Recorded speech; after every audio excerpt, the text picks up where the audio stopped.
Welcome back students. Last class में हमने work energy theorem देखा था और उसमें देखा था कि हमने जो work done by the forces या net force acting on the object is equal to change in kinetic energy of the object. ठीक है, आज जैसा हमने लास्ट क्लास में बताया था, हम उसके आगे उस पर्टिकुलर वर्क एनर्जी थ्योरम को यूज करके कुछ क्वेश्चन सॉल्व करने वाले हैं, जिससे इसका आपको आइडिया लगे कि वर्क एनर्जी थ्योरम किन जगह पे आपके लिए यूजफुल होगा। ठीक है, तो पहला क्वेश्चन जो है काफी सिंपल है, यहाँ से शुरू करते हैं। इस क्वेश्चन में क्या बोला गया देखते हैं। क्वेश्चन में दिया गया है कि हमें पता करना है वर्क डन कितना होगा। वर्क डन कितना होगा? Work done, what is the amount of work done required to increase velocity of a car from 18 kilometre per hour to 90 kilometre per hour, और कार का मास हमें दिया है 2000 किलोग्राम। तो ये सिंपल क्वेश्चन है। इसमें क्या बोला गया है कि एक व्हीकल है जिसकी हमको स्पीड जो है वो इंक्रीज करनी है 80 किलोमीटर पर आवर से 90 किलोमीटर पर आवर, तो उसके लिए कितना वर्क रिक्वायर्ड होगा। वैसे यहाँ वर्क कौन करेगा? यहाँ पे वर्क जो है बेसिकली इंजन जो है प्रोवाइड कर रहा है किसी तरीके से, तो वो वर्क कितना रिक्वायर्ड होगा। तो अगर इसको सीधे तरीके से देखें तो अगर आपको वर्क कैलकुलेट करना है, वर्क जो होता है वो बेसिकली फोर्स डिस्प्लेसमेंट का प्रोडक्ट और साथ में हमारे साथ इस फॉर्मूले में कॉस थीटा दिया गया है। लेकिन हमें ना तो फोर्स दिया है, ना डिस्प्लेसमेंट दिया है, और ना ही थीटा का तो नॉलेज है। एक्चुअल में थीटा के बारे में हम बता सकते हैं कि कार की स्पीड इंक्रीज कर रही है, इंजन जब पुश करता है कार को तो फोर्स और डिस्प्लेसमेंट सेम डायरेक्शन में रहेंगे। तो थीटा की नॉलेज तो हमें है, बट फोर्स और डिस्प्लेसमेंट हमें नहीं पता है। तो फिर हम ये क्वेश्चन कैसे करेंगे? एक्चुअल में हमें कार का मास पता है, हमें ये पता है कि कितनी स्पीड से कितनी स्पीड तक इस कार को जाना है। तो हम लोग यहाँ पे वर्क एनर्जी थ्योरम यूज कर सकते हैं, और वो कैसे करेंगे वो देखते हैं। According to work energy theorem, work done by net force, हमने ये देखा था, is equal to change in kinetic energy, that is final kinetic energy minus initial kinetic energy. Work done by net force is equal to क्या होता है? Change in kinetic energy होता है। ये हम पढ़ चुके हैं वर्क एनर्जी थ्योरम। तो अगर वर्क डायरेक्टली हम नहीं कैलकुलेट कर पाते हैं तो इनडायरेक्टली हम लोग ऑब्जेक्ट की चेंज इन काइनेटिक एनर्जी से कैलकुलेट कर सकते हैं वर्क डन। तो वो देखो कैसे करेंगे हम लोग। अगर हमें फाइनल काइनेटिक एनर्जी मिल जाए और इनिशियल काइनेटिक एनर्जी मिल जाए तो हम नेट वर्क डन फाइंड कर सकते हैं। और काइनेटिक एनर्जी फाइंड करने के लिए हमें मास चाहिए, स्पीड का वैल्यूज चाहिए, वो दोनों ही वैल्यूज हमारे पास हैं। तो डाटा को शॉर्ट में लिखते हैं हम लोग, जैसे कि यहाँ पे जो 18 किलोमीटर पर आवर है इसको हम इनिशियल वेलोसिटी कह सकते हैं। 18 किलोमीटर पर आवर हमारे ऑब्जेक्ट का कार का इनिशियल वेलोसिटी है, और 90 किलोमीटर पर आवर जो है क्या है? फाइनल वेलोसिटी है। 90 kilometre per our final velocity है। इस ऑब्जेक्ट का जो मास है वो 2000 किलोग्राम है। व्हीकल का मास 2000 किलोग्राम है। तो हम लोग जो है ध्यान रखें कि हमेशा आंसर जो ऐसा यूनिट्स में फाइंड करेंगे, वर्क डन का वैल्यू हम जूल में फाइंड करेंगे।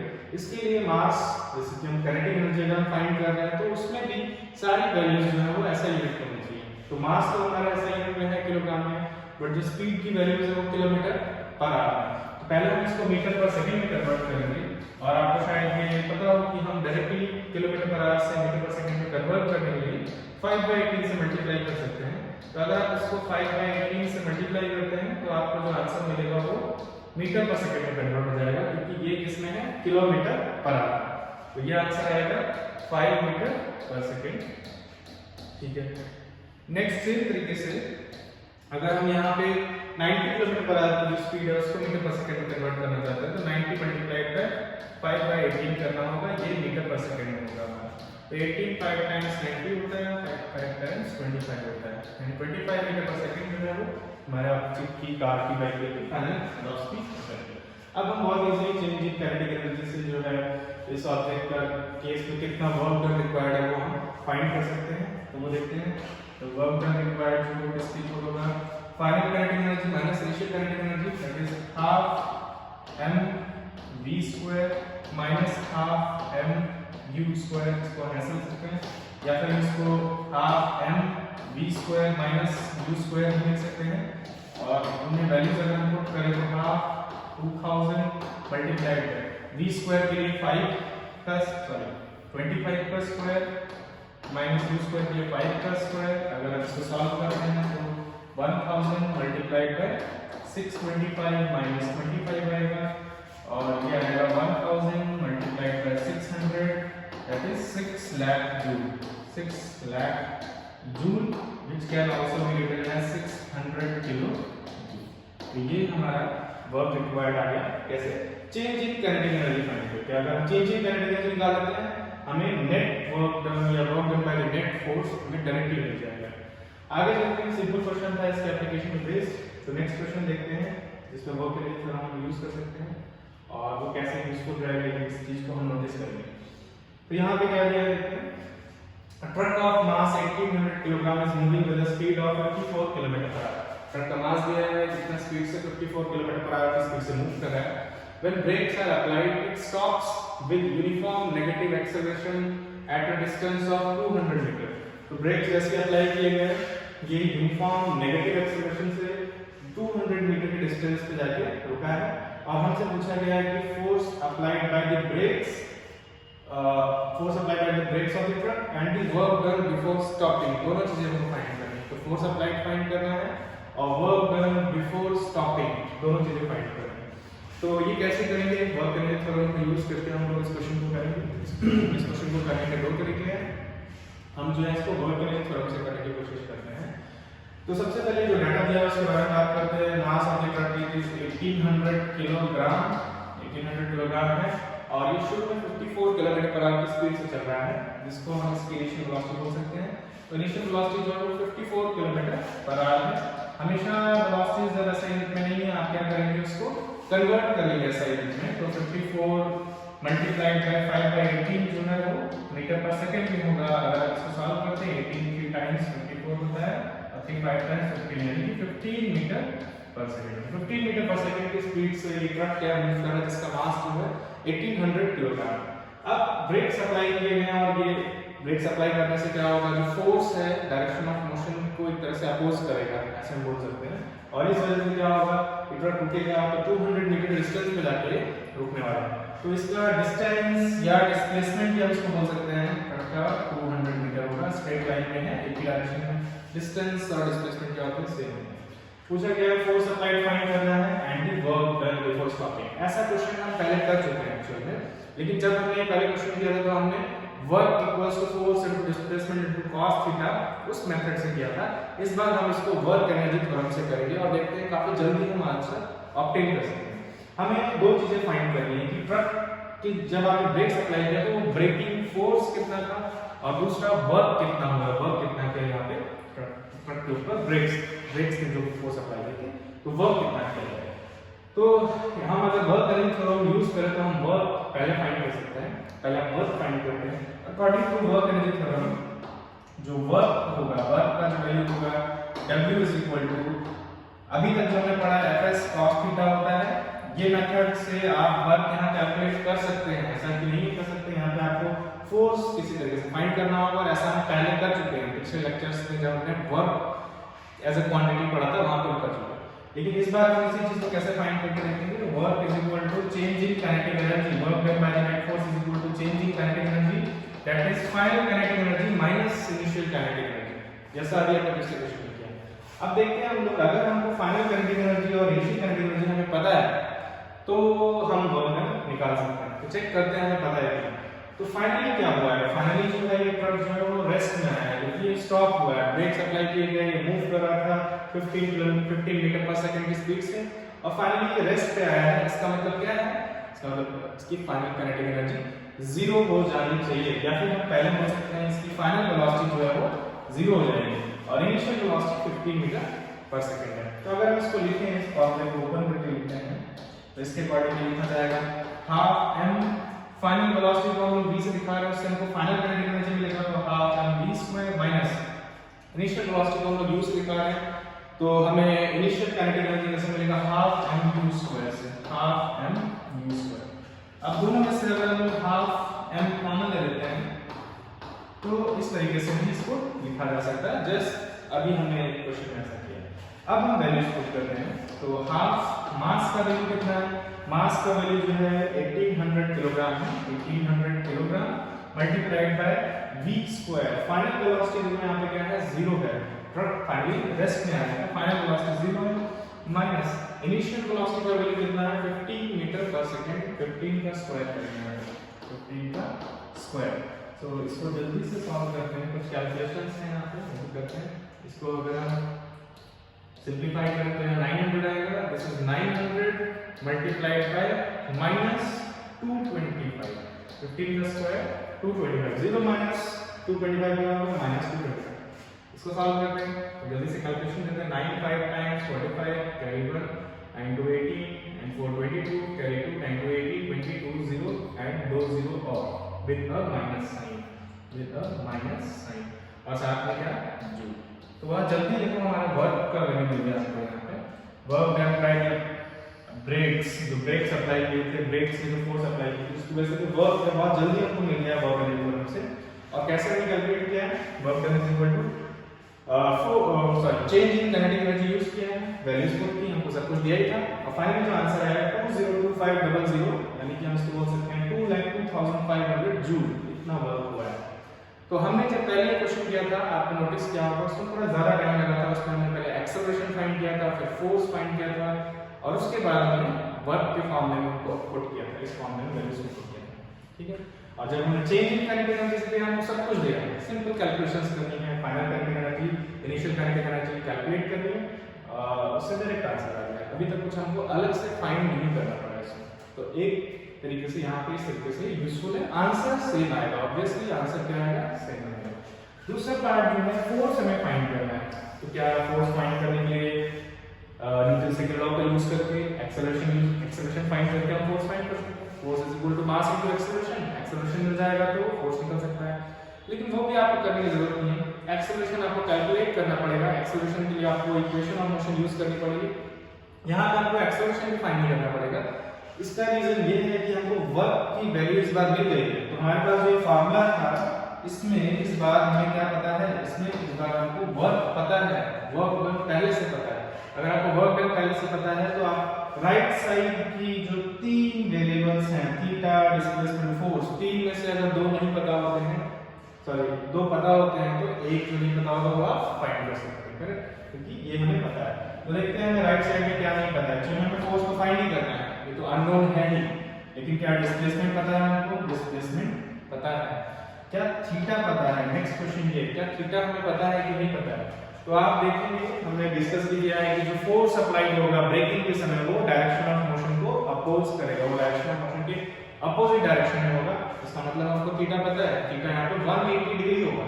और या फिर हमारा वर्क डन देखो नेगेटिव आया, अगर वर्क डन नेगेटिव आया इसका मतलब फोर्स और डिस्प्लेसमेंट ऑपोजिट डायरेक्शन में है, यानी कि हमें ये भी पता है कि थीटा का वैल्यू यहाँ पे कितना है, 180 डिग्री है। व्हीकल्स के केस में जब भी ब्रेक्स अप्लाई किए जाएंगे तो वहां पे फोर्स और डिस्प्लेसमेंट जो है वो अपोजिट डायरेक्शन में होंगे और थीटा का वैल्यू जो है वो क्या होगा, 180 डिग्री होगा। तो हमको फोर्स, डिस्प्लेसमेंट और थीटा पता है, वर्क डन पता है, फोर्स निकालना है, तो हम इसको भी यूज कर सकते हैं फोर्स फाइंड करने के लिए, और वही हम नेक्स्ट यहाँ पे कर रहे हैं। तो वर्क डन जो है वो किसके बराबर है, -202500 जूल। और वर्क डन के लिए फार्मूला हमारे पास है Fs cos थीटा, इसकी वैल्यू हमें पता है -202500 जूल्स, ये हमें पता है। वैल्यूज पुट करते हैं, F का वैल्यू हमें फाइंड करना है, डिस्प्लेसमेंट का वैल्यू जो है वो 200 है, मल्टीप्लाइड बाय थीटा का वैल्यू 180 है, cos 180 डिग्री -1 होता है, तो यहाँ पे -1 लिख सकते हैं डायरेक्टली, और ये 202500 रह जाएगा, ठीक है। ये माइनस साइंस में कैंसिल आउट हो सकते हैं। तो फोर्स का वैल्यू जो आएगा वो आएगा 202500 डिवाइडेड बाय 200, ये हमारा फोर्स का वैल्यू है। इसको सिंपलीफाई करना है हमको, दो जीरो क्लियरली यहाँ पे कैंसिल आउट किए जा सकते हैं, तो ये दोनों जीरोस कैंसिल आउट हो गए, और अगर हम डिवाइड करते हैं तो 1012.5 न्यूटन, ये हमें फोर्स का वैल्यू मिल गया। तो आपने देखा कि यहाँ पे फोर्स का वैल्यू काफी इजीली आ गया है, आपको एक्सेलरेशन फाइंड ही नहीं करना पड़ा इस मेथड से। जब हमने पहले क्वेश्चन किया था हमने इक्वेशंस ऑफ मोशन से एक्सेलरेशन फाइंड किया था, एक्सेलरेशन से फोर्स फाइंड किया था, इन फोर्स से हमने वर्क फाइंड किया था। और यहाँ पे हमने क्या किया है, हमने पहले ही वर्क फाइंड कर लिया है without finding any other variable, हमने किसी और चीज की वैल्यू नहीं फाइंड की, सब कुछ हमें पता था। हमने वर्क एनर्जी थ्योरम यूज किया है, याद रखिए आप जब इसको यूज करेंगे, अगर आप सब्जेक्टिव क्वेश्चंस करते हैं एग्जाम पर्पस से भी देखें तो आपको यहाँ स्पेसिफाई करना चाहिए कि क्या है यूजिंग वर्क एनर्जी थ्योरम, ऐसा आप लिख सकते हैं, using work energy theorem, work done is equal to change in kinetic energy, and उसके बाद आप प्रोसीड कर सकते हैं, ठीक है। और हमने जैसे इनको वर्क मिल गया, उस वर्क मिलने के बाद हमने उससे फोर्स को फाइंड किया, वर्क तो यहाँ पे ये क्वेश्चन जो है काफी अच्छे से दिखाता है कैसे वर्क एनर्जी थ्योरम हमारे लिए यूजफुल होगा कुछ केसेस में। आगे चलते हैं सीधे एक और क्वेश्चन देखते हैं जिससे हम थोड़ी चीज समझ में आएगी वर्क एनर्जी थ्योरम का यूजफुलनेस समझ में आएगा। तो नेक्स्ट क्वेश्चन देखते हैं क्या है।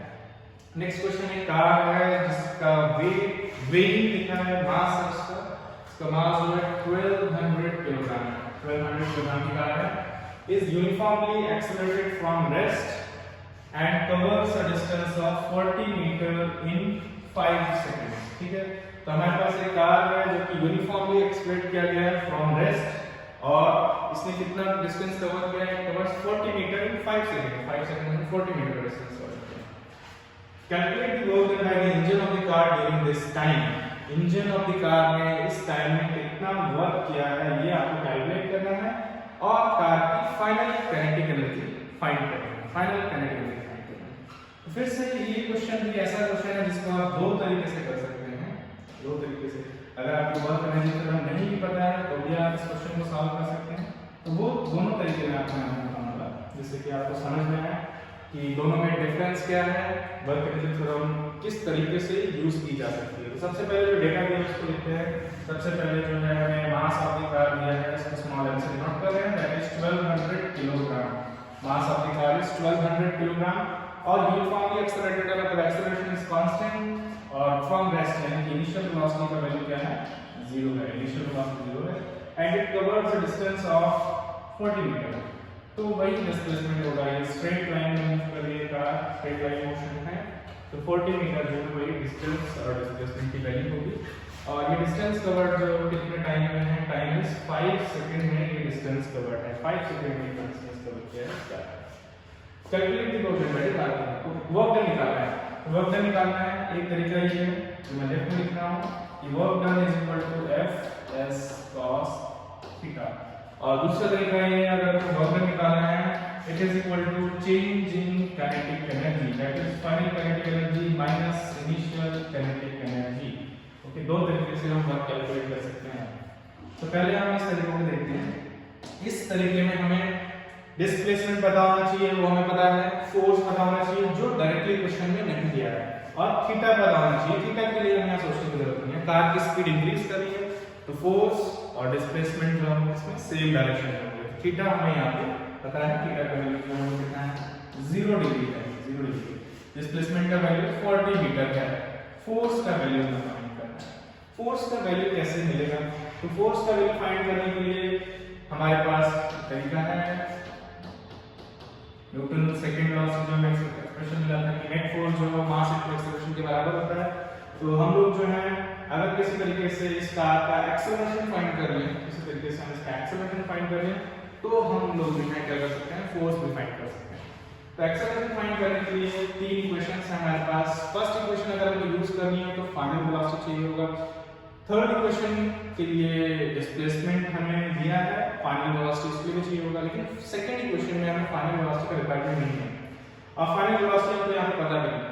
हम डायरेक्ट सेकंड इक्वेशन यूज कर सकते हैं। What is the second equation, s is equal to ut plus half at square. ये हमें सेकंड इक्वेशन से एक्सप्रेशन मिलता है और इसको यूज कर सकते हैं हम एक्सेलरेशन फाइंड करने के लिए। तो देखते हैं कैसे फाइंड किया जाएगा।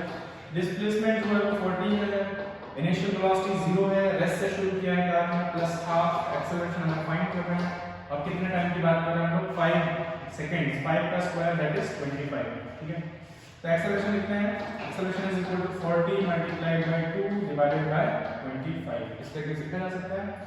और फिर हम क्या करेंगे, इसको 5 से 5 टाइम्स, 5 8 टाइम्स और 8 को 16 बाय 5 आएगा ये। और आप अगर इसको पॉइंट्स में लिखना चाहते हैं तो ये हो जाएगा 3.2 मीटर पर सेकंड। ये हमें एक्सेलरेशन मिल गया 3.2 मीटर पर सेकंड।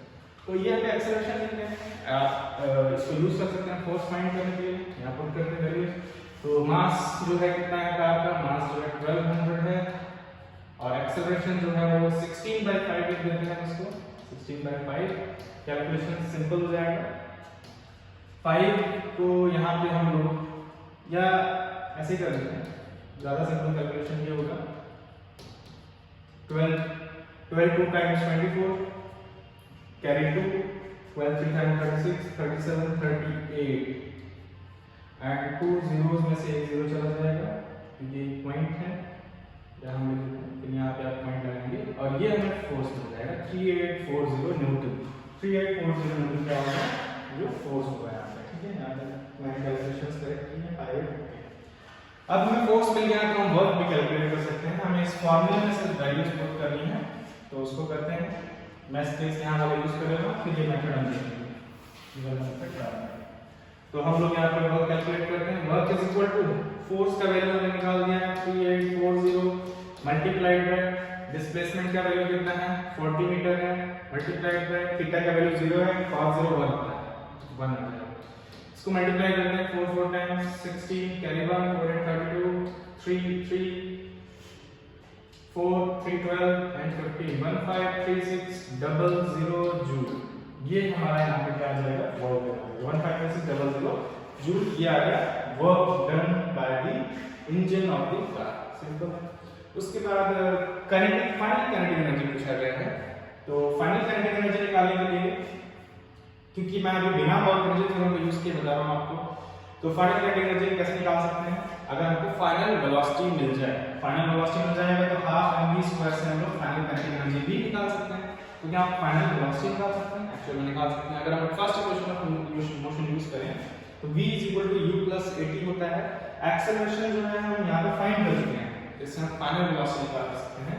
तो v क्या होगा, u + at। u का वैल्यू जो है वो 0 है, शुरू में जो कार थी वो रेस्ट में थी, प्लस इसका एक्सेलरेशन जो है हमने फाइंड किया वो कितना है 16/5 multiplied by time taken t का वैल्यू 5 सेकंड इनटू 5।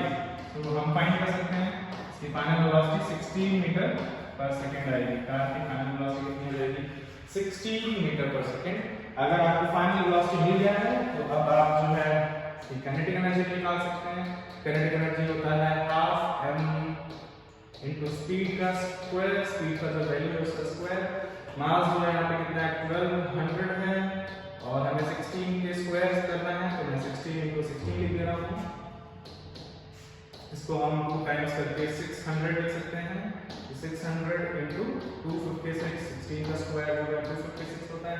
ये कैलकुलेशंस करते हैं 6 6 36 carry 3 6 5 30 33 carry 3 6 2 12 and 15 1536 and 00 joule. Okay, kinetic energy कितना आया 153600 जूल। काइनेटिक एनर्जी जो है वर्क डन के बराबर आया है। वो हम देखेंगे ऐसा क्यों है जब हम वर्क डन थ्योरम देखेंगे। ये करेक्ट आंसर है। तो वर्क डन हमें मिल गया 153600 जूल, काइनेटिक एनर्जी 153600 जूल, और हमारा फोर्स आया था वो 3840 न्यूटन और एक्सेलरेशन आया 16/5 मीटर पर सेकंड स्क्वायर। इस तरीके से आप without using work energy theorem इस क्वेश्चन को सॉल्व कर सकते हैं। अब हम नेक्स्ट देखने वाले हैं कि अगर हम वर्क एनर्जी थ्योरम यूज करते हैं तो ये क्वेश्चन कितनी जल्दी हो सकता है, इसको देखते हैं। तो इसको मैं हटा रहा हूं यहाँ पे, जो हमें इस तरीके से दिखा है इसको हम रिमूव करते हैं और फिर से देखते हैं वर्क एनर्जी थ्योरम के तरीके से।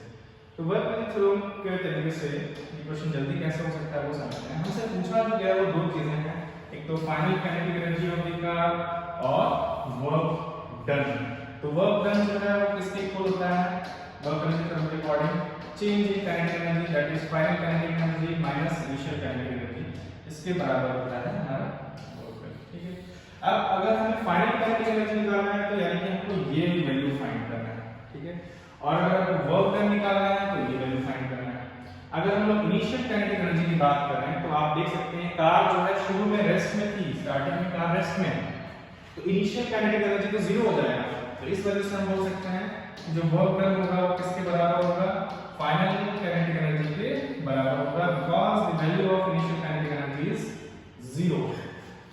सो अब हमसे दो चीजें पूछी गई, work done by the engine और final kinetic energy.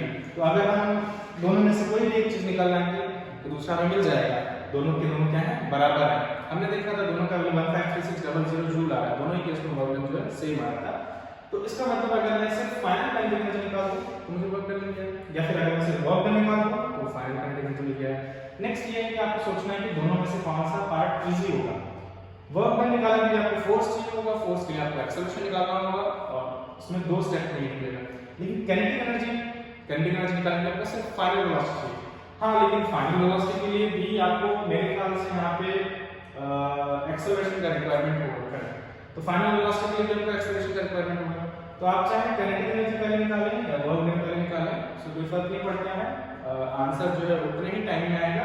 But work energy theorem use करने का फायदा ये होगा कि आपको दोनों चीजें कैलकुलेट करने की जरूरत नहीं पड़ेगी, जैसा हमने पहले किया था। यहाँ पे आप इसी एक को फाइंड करेंगे, आपको दूसरा आंसर मिल जाएगा। तो ऐसा करते हैं हम लोग जो है काइनेटिक एनर्जी पहले फाइंड करते हैं, जो मेरे ख्याल से इजी होगा। काइनेटिक एनर्जी कैसे फाइंड किया जाएगा? फाइनल काइनेटिक एनर्जी का लिए हमें जो फार्मूला है फाइनल काइनेटिक एनर्जी, या यहाँ लिख देता हूं इसको। फाइनल काइनेटिक एनर्जी जो है वो किसके बराबर होगा? हाफ mv² के इक्वल होगा, इक्वल टू हाफ mv²। तो हम यहाँ पे फाइनल वेलोसिटी निकालने की कोशिश करेंगे। इनिशियल वेलोसिटी डेटा के अकॉर्डिंग चलते हैं, इनिशियल वेलोसिटी हमको 0 दिया है और डिस्प्लेसमेंट जो है आपका 40 मीटर हुआ है इन 5 सेकंड्स। तो क्या हम इससे फाइनल वेलोसिटी निकाल सकते हैं? पहले हमें एक्सेलरेशन चाहिए होगा इसके लिए। तो एक्सेलरेशन के लिए मैं second equation of motion use करता हूं, s = ut + half at²। और आपको याद होगा अभी हमने एक्सेलरेशन निकाला था 16/5 मीटर पर सेकंड। ये आएगा हमारा एक्सेलरेशन का वैल्यू जो हमने अभी किया था बेसिकली। और इसके बाद हम क्या करेंगे? अब एक्सेलरेशन को यूज करके फाइनल वेलोसिटी फर्स्ट इक्वेशन से निकाल सकते हैं, v = u + at। आप ये वैल्यूज पुट करेंगे तो हमारी फाइनल वेलोसिटी आएगी 60 मीटर पर सेकंड। आपको याद होगा जस्ट करें। तो पहले हमने क्या किया? एक्सेलरेशन फाइंड किया। अब फर्स्ट इक्वेशन में एक्सेलरेशन का वैल्यू पुट किया है, t हमें पता है, u पता है और v हमें मिल जाएगा। फाइनल वेलोसिटी मिल गया है, तो आप फाइनल काइनेटिक एनर्जी निकाल सकते हैं। फाइनल काइनेटिक एनर्जी किसके इक्वल होगा? हाफ mv² पे। हमें सारी चीजें पता है, ये कैलकुलेशंस हम पहले कर चुके हैं। मास 1200 है, यहाँ पे 16 का स्क्वायर भी 56 होगा। अगर आप इसको कैलकुलेट करते हैं 156600 जूल आना चाहिए। फाइनल काइनेटिक एनर्जी मिल गया है। इसके बाद आपको वर्क कैलकुलेट करने की जरूरत नहीं है, आपको force into displacement into cos theta करने की जरूरत नहीं है, क्योंकि वर्क डन जो है वो फाइनल काइनेटिक एनर्जी के इक्वल होता है, होगा सर यहाँ पे होगा ऐसा, और ये 156600 जूल हमारा वर्क डन लिया जाएगा। तो ये थोड़ा जल्दी हो गया है in comparison to last method के। इस तरीके से वर्क एनर्जी थ्योरम काफी यहाँ पे यूजफुल है। एक लास्ट क्वेश्चन और हम लोग देख लेते हैं एक बार जल्दी से कि कैसे आप वर्क एनर्जी थ्योरम से कुछ क्वेश्चन जो है काफी फास्ट कर सकते हैं। जैसे कि ये क्वेश्चन, इस क्वेश्चन में देखते हैं क्या दिया है। An object of mass 10 kg is dropped from a height of 100 meter. Find its kinetic energy when it just touches the ground. Question ये है कि एक ऑब्जेक्ट है जिसका मास जो है वो 10 किलोग्राम है, इसको ड्रॉप किया गया है हाइट से 100 मीटर की हाइट से। तो जब ये ग्राउंड को जस्ट टच करेगा तब उसकी काइनेटिक एनर्जी कितनी होगी, फाइनल काइनेटिक एनर्जी कितनी होगी। तो अगर हम इस सिचुएशन को छोटे से डायग्राम में रिप्रेजेंट करना चाहें तो ये ग्राउंड लेवल है और यहाँ से कुछ हाइट पे सपोज वो हाइट दिया है 100 मीटर की हाइट पे एक ऑब्जेक्ट है, 100 मीटर की हाइट पे एक ऑब्जेक्ट है जिसको जो है ड्रॉप किया गया है। यहाँ लिखना है ड्रॉप किया गया है। That means its initial velocity is 0, mass is given as 10 kilogram का मास दिया है और हमसे पूछा है कि जब ये ड्रॉप जो है डायरेक्टली यहाँ पहुंचेगा उस समय इसकी काइनेटिक एनर्जी कितनी होगी जब ये जस्ट ग्राउंड को टच करेगा। ये जब ग्राउंड को टच करेगा कितनी काइनेटिक एनर्जी के साथ ग्राउंड के साथ कोलाइड करेगा, ऐसा भी हम बोल सकते हैं इसको। तो हमें एक तरीके से फाइनल इसकी काइनेटिक एनर्जी कितनी हो जाएगी हमें फाइंड करना है। और इनिशियल वेलोसिटी अगर 0 है तो हम बोल सकते हैं कि इनिशियल काइनेटिक एनर्जी क्या है इसका यहाँ पे 0 है, ऐसे बोल सकते हैं। तो इसको मैं KI लिख लेता हूं, KEF लिख रहा हूं। फाइनल काइनेटिक एनर्जी हमको फाइंड करना है। वर्क एनर्जी थ्योरम यूज करते हैं। एक चीज मैं आपको बता देता हूं, यहाँ पे आप इसको वर्क एनर्जी थ्योरम के बिना भी कर सकते हैं। वो कैसे करेंगे? आप फाइनल वेलोसिटी निकाल सकते हैं यूजिंग इक्वेशंस ऑफ मोशन। ये object under gravitational force move कर रहा है तो इसका एक्सेलरेशन जो है यानी g लेंगे आप और g का वैल्यू मैं यहाँ पे सिंपल रखने के लिए आपको अलाउ कर देते हैं कि हम 10 मीटर पर सेकंड स्क्वायर ले सकते हैं। तो यहाँ पे एक्सेलरेशन जो है वो 10 मीटर पर सेकंड स्क्वायर होगा और ये फॉल क्या है 100 मीटर की हाइट से, इनिशियल वेलोसिटी 0 है। आप फाइनल वेलोसिटी निकाल सकते हैं using third equation of motion. Final velocity मिल जाएगा हाफ mv स्क्वायर से फाइनल काइनेटिक एनर्जी मिल जाएगा। और वर्क एनर्जी थ्योरम से देखते हैं कैसे किया जाएगा। यहाँ पे इस ऑब्जेक्ट का डिस्प्लेसमेंट हमको पता है, इस ऑब्जेक्ट का डिस्प्लेसमेंट जो है वो 100 मीटर है, 100 मीटर है डिस्प्लेसमेंट। और इस ऑब्जेक्ट पे इस समय जो फोर्स लग रहा है, जो उसका नेट फोर्स है वो ग्रेविटेशनल फोर्स है और वो किस डायरेक्शन में लग रहा है? वो डाउनवर्ड डायरेक्शन में लगेगा। हमेशा gravitational force towards the centre of the earth होता है और इसकी वैल्यू कितनी होती है, आपने ग्रेविटेशन पढ़ा है तो आप जानते होंगे ग्रेविटेशनल फोर्स जो है ऑब्जेक्ट के वेट के बराबर होता है, या ऑब्जेक्ट का वेट कुछ और नहीं है, वो ग्रेविटेशनल फोर्स ही है जो ऑब्जेक्ट पे एक्ट कर रही है, उसी को हम ऑब्जेक्ट का वेट बोल रहे हैं, और वो कितना होगा, mg होगा। तो mg को हम कैलकुलेट कर सकते हैं, तो हम अगर फोर्स लिखना चाहें वो वेट के बराबर होगा, weight of the object, that will be equals to m into g। m जो है उसका वैल्यू 10 है, g का वैल्यू भी 10 है, दैट मींस फोर्स का वैल्यू 100 न्यूटन है।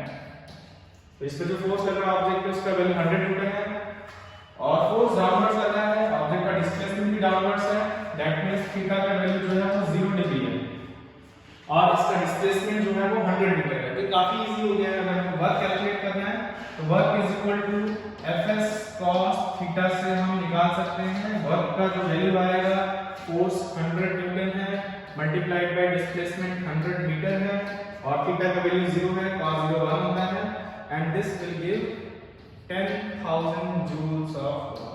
10,000 जूल ऑफ वर्क होगा बाय ग्रेविटेशनल फोर्स, वही फोर्स है यहाँ पे सिर्फ इस ऑब्जेक्ट की लग रही है नेट फोर्स। अब अगर हमको वर्क मिल गया है तो हम वर्क एनर्जी थ्योरम अगर लिखेंगे तो it is equal to according to the work energy theorem the work done by the net force is equal to change in kinetic energy. लेकिन हमें फाइंड क्या करना था, फाइनल काइनेटिक एनर्जी फाइंड करना था जब ये जस्ट ग्राउंड को रीच करेगा। तो वर्क की वैल्यू हमको पता है, वर्क हमने कैलकुलेट किया है, this is 10,000 joules. Okay, final kinetic energy हमें फाइंड करना है, फाइनल काइनेटिक एनर्जी हमें फाइंड करना है, और क्योंकि ब्लॉक को ड्रॉप किया गया था तो इसकी इनिशियल काइनेटिक एनर्जी 0 है, इनिशियल काइनेटिक एनर्जी 0 है, तो फाइनल काइनेटिक एनर्जी का जो वैल्यू आएगा वो आएगा 10,000 जूल्स। 10,000 जूल्स जो है हमारा क्या आ गया, फाइनल काइनेटिक एनर्जी आ गया है। और ये बहुत सिंपली आ गया, यहाँ पे हमको एक्सेलरेशन एंड देन वेलोसिटी फिर काइनेटिक एनर्जी फाइंड करने की जरूरत नहीं पड़ी, जो सिंपल डायरेक्ट मेथड था। इनडायरेक्टली हम फोर्स बहुत इजीली बात कर सकते हैं, इसके ग्रेविटेशन फोर्स का वेट के बराबर होगा, डिस्प्लेसमेंट 100 मीटर है, फोर्स पता है, डिस्प्लेसमेंट पता है, हमको वर्क कैलकुलेट किया है, और वो चेंज इन काइनेटिक एनर्जी के बराबर होता है। तो इस तरीके से इन क्वेश्चंस के थ्रू हमने समझाया कि कैसे हम वर्क एनर्जी थ्योरम जो है डिफरेंट सिचुएशंस में यूज कर सकते हैं और हमारी कैलकुलेशंस को सिंपलीफाई कर सकते हैं। ठीक है, और वर्क एनर्जी थ्योरम एक बहुत ही अच्छा रिलेशन है इसके बीच में ऑब्जेक्ट की काइनेटिक एनर्जी की चेंजेस और उस पे जो नेट फोर्स की वजह से वर्क हुआ है। तो हम नेक्स्ट क्लास में इस टॉपिक के आगे चलेंगे और हम एक नया टॉपिक पोटेंशियल एनर्जी के बारे में डिस्कस करेंगे। अभी तक हमने वर्क क्या होता है स्टार्टिंग में डिस्कस किया था, through examples, law of conservation of energy discuss किया था। उसके बाद हमने काइनेटिक एनर्जी और वर्क एनर्जी थ्योरम डिस्कस करने के साथ साथ उन पे हमने काफी सारे क्वेश्चंस किए। तो नेक्स्ट क्लास में हम पोटेंशियल एनर्जी से शुरू करेंगे, इसको हम यहाँ पे एंड करेंगे। Thank you.